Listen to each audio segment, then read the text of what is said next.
In any journey we go through in life, in order to get past something, you've got to see beyond what you see in front of you. No matter whatever it is I'm dealt with, I see beyond that.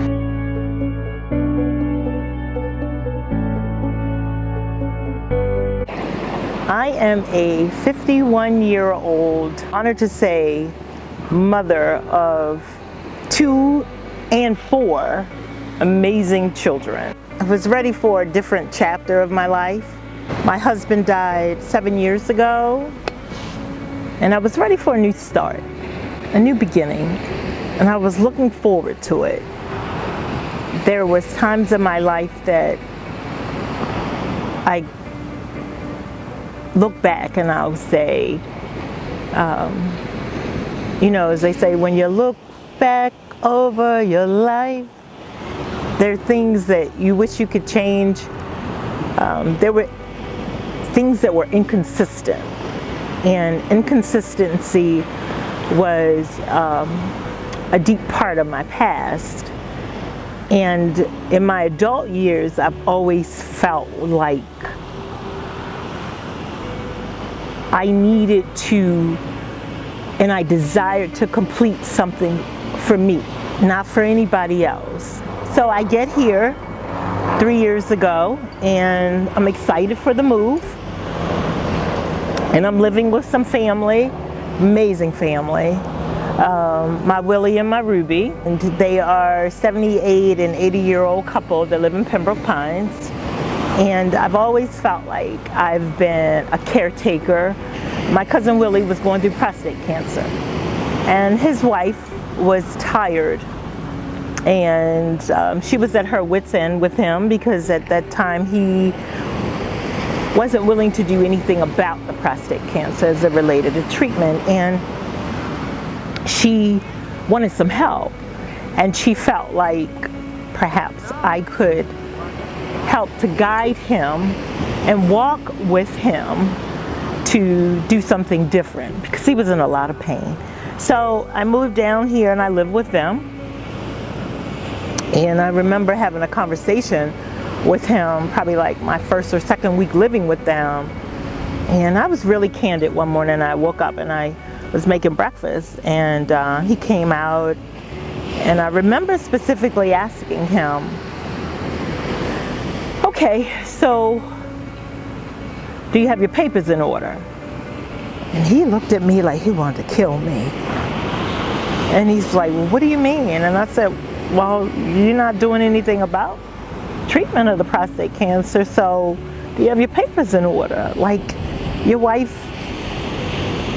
shouldn't have to go through seeing you suffer and not do anything about it, not love yourself enough to want to get better. And he said to me, I don't know what to do. And I said to him, I'm gonna help you. And he's getting better, and he's doing really well. You know, they helped me to get situated here, and will always be eternally grateful to them. Living with Willie and Ruby helped to allow me to connect more with my mom's side, and getting to know more of the Bahamian culture, and, you know, wanting to find out more about my mom's side of the family and the struggles. And, you know, everybody has a lot of, like, you know, darkness in their family, and I'm not trying to put on this interview to dig deep into that, but a lot of dark paths,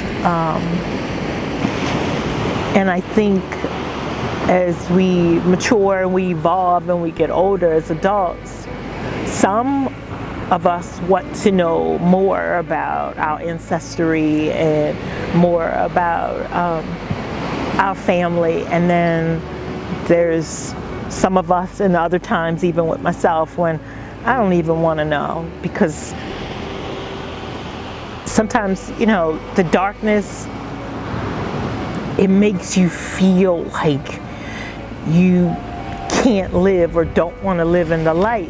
And life for me right now is just, it is simply about living in this beautiful moment that I have, in which I, at 51 years old, I don't take for granted. 2017, I got diagnosed with breast cancer, and I felt this lump on my right breast, and you know, you just feel like, first off, I knew this wasn't supposed to be there, but I just felt like it was darkness.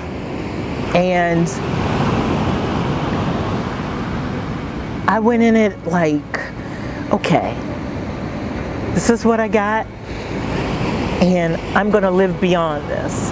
And I just felt like, as many times in my life, I've had no choice, but this is the hand I'm dealt with. This is what I'm gonna do. We're gonna deal with it, and we're gonna move on.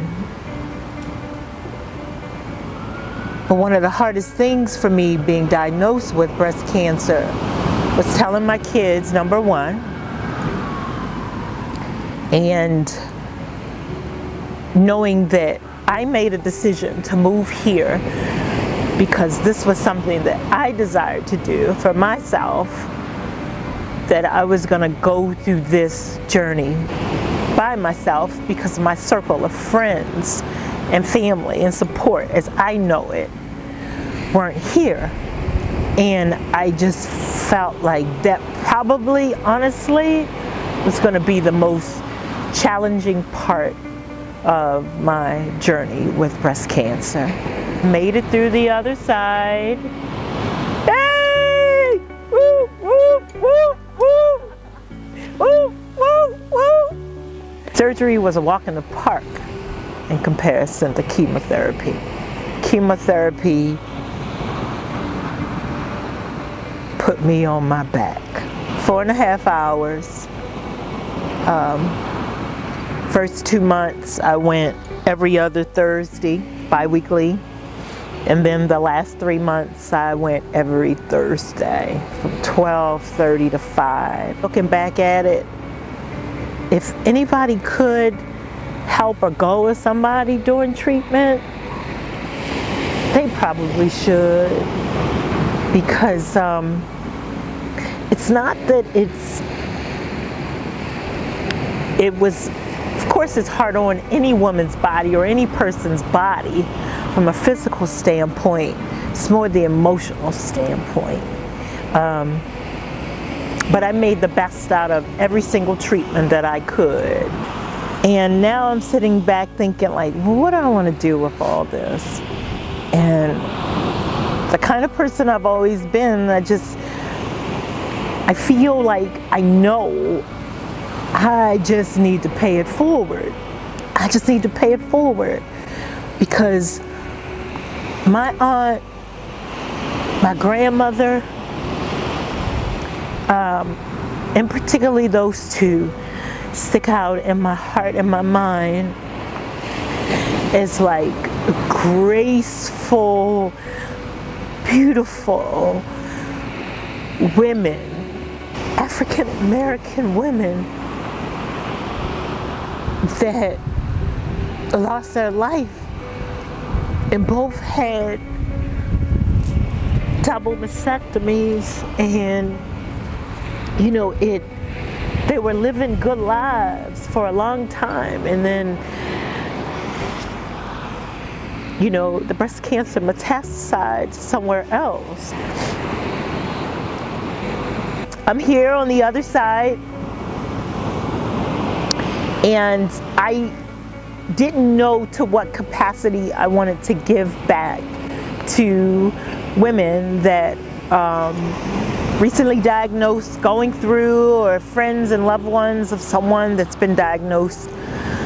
And I just knew that I wanted to give back in some form or way to breast cancer. And so It was revealed to me like 3 months down the road, how I could help. I met this young lady, and I was going to the dry cleaners here all the time, the past 2 years, and she saw my journey from, rocking my always short cut to having a wig to one day rocking the scarf, and I told her that I had breast cancer and that, I was going through treatment, and I come out on the other side. And this was just 3 months ago, and I was at the dry cleaners, and her spirit was just kind of flat when I went to the dry cleaners this day. And every time I walk in the dry cleaners, she was always so excited. Hi, Mrs. Taylor, how you doing? Always. And this one particular day, she could just tell something on the inside wasn't right. And she just said, after the other customers had walked out and it was just she and I alone, she was like, Mrs. Taylor, I found 2 lumps in my breast. And I listened to her, and she's just like, I don't know what to do. And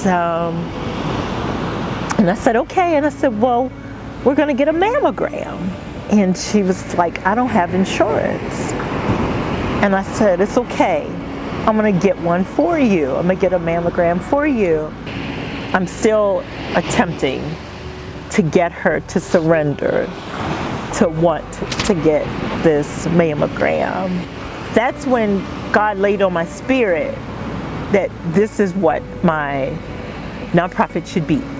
So I formed Artful Angels, and in particular, my nonprofit is to provide funding, sponsor mammograms for the uninsured, undeserved, and here in South Florida.